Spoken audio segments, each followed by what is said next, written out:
करण अपनी माँ को पूरे घर में ढूंढ चुका था, लेकिन उसकी माँ उसे कहीं भी नहीं मिली। करण फिर जब अपने घर के पास वाले मंदिर में जाकर देखता है तो उसे उसकी माँ पूजा करते हुए दिखाई देती है। करण अपनी माँ को देखकर पीछे से आवाज लगाता है, लेकिन उसकी माँ ध्यान में मग्न बैठी हुई थी। तभी करण उसकी माँ के पास जाकर कहता है, माँ, मुझे तुमसे कुछ जरूरी बात करनी है। करण की बात सुनकर उसकी माँ को कोई फर्क नहीं पड़ता था। वो अपने ध्यान में खोई हुई थी। करण अपनी माँ से कोई जवाब ना पाकर फिर से अपनी माँ से कहता है, माँ, तुम सुन रही हो ना? मुझे तुमसे कुछ बहुत जरूरी बात करनी है। तुम्हें मेरे साथ अभी चलना होगा। करण की बातें सुनकर उसकी माँ कोई जवाब नहीं दे रही थी। ध्यान में मग्न होने के कारण उसकी माँ को करण की कोई भी बात नहीं सुनाई दे रही थी।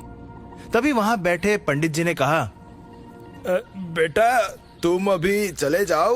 ये समय तुम्हारी माँ के ध्यान करने का है, और वो ध्यान में मग्न हो जाती है तो उन्हें कुछ भी सुनाई नहीं देता। तुम्हारी माँ रोजाना इसी समय भगवान के चरणों में ध्यान लगाती है। पंडित जी की बात सुनकर करण उदास हो गया था। उसे अपनी माँ से जरूरी बात करनी थी और इस वक्त उसकी माँ ध्यान में मग्न थी। वो उदास चेहरे से पंडित जी से पूछता है, पंडित जी, ये माँ का ध्यान कब तक चलेगा? बेटा, तुम्हारी माँ ने अभी तुम्हारे आने से पहले ही ध्यान लगाया है।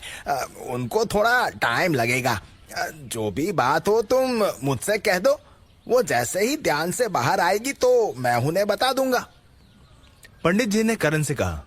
करण पंडित जी की ये बात सुनकर उनसे कहता है, पंडित जी, माँ जब भी ध्यान से बाहर आए आप उन्हें बस इतना बोल देना कि मुझे उनसे जरूरी काम है और मैं घर के बगीचे में उनका रास्ता देख रहा हूँ। करण की बात सुनकर पंडित जी ने हाँ में गर्दन हिला दी और फिर करण वहां से चला गया। वो मंदिर से अपने घर के बगीचे में लौट आया था। वो बेसब्री से अपनी माँ का इंतजार कर रहा था। उधर प्रताप और कुलपति जी बरगद के पेड़ के नीचे ही खड़े थे। उन दोनों आदमियों के वहां से जाने के बाद प्रताप का गुस्सा शांत हो चुका था। तभी कुलपति जी प्रताप से धीमी आवाज में कहते हैं, प्रताप, बहुत ही बड़ी मुसीबत हो गई है। मैं जानता हूं कि तुम करण को ही जिम्मेदार मानते हो, लेकिन कुछ भी हो, हमारा बहुत नुकसान हो गया है। औषधालय भी जल गया है और उसके साथ साथ सारी औषधियां भी जल गई है। अब इतनी सारी औषधियां कहां से लाएंगे हम? तुम पर ही सब कुछ निर्भर है। अभी केशव भी यहाँ नहीं है। कुलपति जी को प्रताप के बारे में कुछ खबर नहीं थी। वो प्रताप को अपने परिवार का ईमानदार सर्वेंट समझते थे। उन्हें कुछ पता नहीं था कि प्रताप ने ही केशव के साथ मिलकर औषधालय जलाया है। कुलपति जी की बातें सुनकर प्रताप कहता है, अब कुछ नहीं किया जा सकता मालिक। जब तक मास्टर केशव नहीं लौट आते तब तक कुछ नहीं हो सकता। मैं अगर अकेला भी कोशिश करूंगा तो कम से कम 4 से 5 तरह की औषधियां जंगल से बूटियां लाकर बना सकता हूं। लेकिन प्रताप, तुम तो पहले भी औषधियां बनाने में माहिर थे ना? हमारे औषधालय की सारी औषधियां पहले भी तो तुम ही बनाते थे ना? तुम्हारी बनाई औषधि से तो सब अपनी योग शक्तियां हासिल करते थे और सबका इलाज भी तुम्हारी औषधियों से ही होता था। फिर अब क्या हुआ? कुलपति जी प्रताप से कहते हैं, हाँ, मैं मानता हूं कि औषधालय की सारी औषधियों की कमी मैं ही पूरी करता था और सारी औषधियां भी मैं ही बनाता था, लेकिन उसके लिए पर्याप्त मात्रा में बूटियां औषधालय में ही रहती थी और मास्टर केशव के बिना मैं कुछ नहीं कर सकता था। मास्टर केशव मुझसे भी बड़े कीमियागर है। उनकी बताई गई विधियों से ही मैं सब कुछ कर पाता हूँ और अभी तो सारी औषधियां और बूटियां जल गई है। अब ऐसे में जंगल से सारी बूटियां लाना मास्टर केशव के बिना बहुत ही मुश्किल काम है। प्रताप की सारी बातें सुनकर कुलपति जी का दिल बैठ जाता है। उन्हें कुछ सूझता नहीं है कि वो इतनी सारी औषधियां वापस कैसे ला पाएंगे। औषधालय कैसे जला और किसने जला, ये बात उनके दिमाग से ही उतर गई थी। उन्हें बस औषधियों की फिक्र हो रही थी। उन्हें करण पर औषधियों को लेकर थोड़ा विश्वास हुआ था, लेकिन औषधालय के जलने के बाद उन्होंने करण से भी उम्मीद लगाना छोड़ दिया था। उन्होंने औषधालय के जितने लोग देख रहे हैं प्लीज़ लाइक कर देना, चाहे तो सब्सक्राइब कर देना और कमेंट कर देना जल्दी। और आपने तो देखा अभी क्या हो रहा है। चलो स्टार्ट करते हैं वीडियो को फिर से। जलने के बाद से करण से औषधियों को लेकर कोई बात नहीं की थी और ना ही करण ने उनसे औषधियों के बारे में कुछ कहा था। कुलपति जी सोच विचार करके फिर वहां खड़े प्रताप से कहते हैं, ठीक है प्रताप, अब जो हो गया वो हो गया। हम केशव के आने का इंतजार करते हैं, तुम अब जा सकते हो। कुलपति जी के कहने पर प्रताप वहां से अपने कमरे में चला जाता है। कुलपति जी वहीं बरगद के पेड़ की छांव में बैठ जाते हैं और औषधियों के बारे में सोचने लगते हैं। वो अब केशव का इंतजार कर रहे थे। करण दूसरी तरफ बगीचे में एक कोने से दूसरे कोने तक लगातार चक्कर काट रहा था। वो अपनी माँ के आने का इंतजार कर रहा था। तभी उसे अचानक अपने माँ के हाथ की चूड़ियों की खनक सुनाई देती है। वो इधर उधर देखने लगता है, लेकिन उसे उसकी माँ कहीं नहीं दिखाई देती। फिर वो अपने पीछे मुड़कर देखता है तो उसकी माँ उसे पीछे से बगीचे की तरफ आती हुई दिखाई देती है।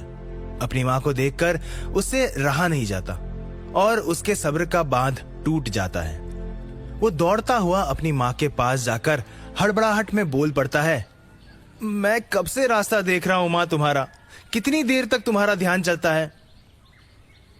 अरे अरे थोड़ा शांत हो जाओ, ऐसी क्या बात हो गई, तुम इतने घबराए हुए क्यों लग रहे हो। मुझे पंडित जी भी बोल रहे थे कि तुम मंदिर में मुझे बुलाने के लिए आए थे। इतनी क्या जरूरी बात है जो थोड़ा सब्र नहीं कर सकते। करण की माँ उसे शांत करते हुए कहती है। अपनी माँ की बात सुनकर करण थोड़ा शांत हो जाता है। वो थोड़ी देर के लिए चुप हो जाता है। वो अपनी नजरें झुकाकर अपनी माँ के सामने खड़ा रहता है। करण को अचानक चुपचाप देखकर उसकी माँ उसके सिर को ऊंचा करते हुए कहती है, अरे बोलो भी, अभी तो बहुत उतावले हो रहे थे मुझसे बात करने के लिए, और अब क्या हुआ जो खामोश हो गए।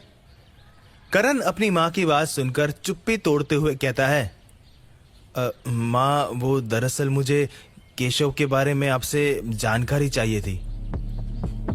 क्या केशव के बारे में? कौन सी जानकारी तुम्हें चाहिए? करण की माँ उससे चौंकते हुए पूछती है। करण अपनी माँ के पूछने पर कुछ बोल पाता उससे पहले ही कुलपति जी ने उसकी माँ को बगीचे में अंदर आते हुए कहा, मैं बताता हूँ कौन सी जानकारी चाहिए करण को। करण अपने बाबा को अचानक वहां आता हुआ देखकर चौंक गया था। उसका पूरा प्लान खराब हो गया था। उसने सोचा था कि उसकी माँ को अगर केशव की बात पता होगी तो वो कैसे भी अपनी माँ से पूछ लेगा, लेकिन वो पूछ पाता उससे पहले ही उसके बाबा ने वहां आकर उसका सारा प्लान खराब कर दिया था। कुलपति जी करण को और उसकी माँ के पास आकर करण को डांटते हुए कहते हैं, करण, तुम्हें कुछ समझ नहीं आता क्या? मैं तुमसे पहले भी बोल चुका हूं कि केशव को मैंने पास वाले गांव में ही भेजा हुआ है। फिर क्यों तुम बार बार इस बात का पता लगाना चाहते हो? जब से तुमने केशव की बात को पकड़ा है, तुम्हें औषधियों का कुछ भी ख्याल नहीं है। करण कुलपति जी की बात सुनकर कुछ नहीं बोल सका। उसकी माँ को भी कुछ समझ नहीं आ रहा था कि कुलपति जी क्या बात कर रहे हैं। करण की माँ करण को खामोश देखकर कुलपति जी से कहती हैं, क्या हुआ? आप क्यों करण को डांट रहे हैं? और केशव की कौन सी बात है जो करण मुझसे पूछना चाहता था? कुछ नहीं, पागल हो गया है करण। औषधालय पूरा जल चुका है, सारी औषधियां जल चुकी है और इसे केशव की पड़ी हुई है। ये जानना चाहता है कि मैंने केशव को कहां भेजा हुआ है, जबकि इसे अभी बूटियां लाकर औषधियां बनाने की जरूरत है। कुलपति जी करण को ताना मारते हुए उसकी माँ से कहते हैं, बाबा मैं अपनी काबिलियत दिखा दूंगा, बूटियां लाकर सारी औषधियां बना दूंगा। औषधालय जलने से मुझे कोई फर्क नहीं पड़ता। मैं खुद से ही सारी औषधियां बनाने में माहिर हूं। आप बस मुझे एक बार केशव का पता बता दीजिए। करण विश्वास के साथ अपने बाबा से कहता है। आखिर क्या होगा अब आगे?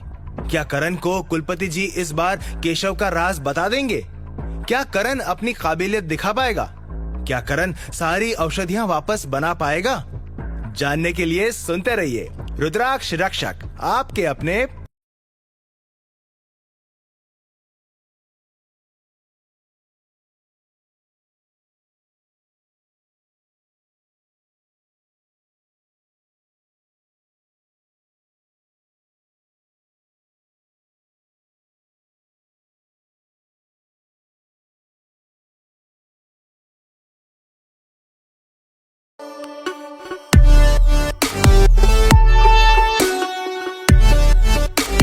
अगर हमारी ये वीडियो आपके लिए हेल्पफुल रही है तो हमारे चैनल को सब्सक्राइब कर लें और वीडियो को लाइक भी कर दें ताकि हमें इस जैसी और वीडियो बनाने के लिए मोटिवेशन मिल सके।